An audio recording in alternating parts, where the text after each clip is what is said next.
আমি গান গাইতে পারি না, আমার গলা অত ভালো নয়, তা আমার বউ রিকোয়েস্ট করেছে একটা গান গাওয়ার জন্য। আসলে আশেপাশে এত লোকজন তো, মানে আমি কুকুরদের কথা বলছি, আমি গান গাইলে তারাই জড়ো হয়ে যায়। তো আমি চেষ্টা করছি একটা গান করার।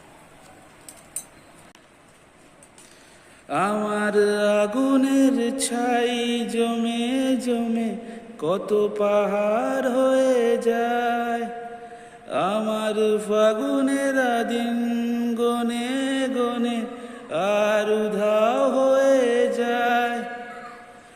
আমার আগুনের ছাই জমে জমে কত পাহাড় হয়ে যায়, আমার ফাগুনের দিন গনে গনে আর উধাও হয়ে যায়। যত পথের বাধা সবই তো কালো সাদা, কবে ঠিকানা পেয়ে হবে রঙিন। চেনা নামেরই ডাকে আমি কি পাবো তাকে, কবে সে আসবে রোদেলা দিন।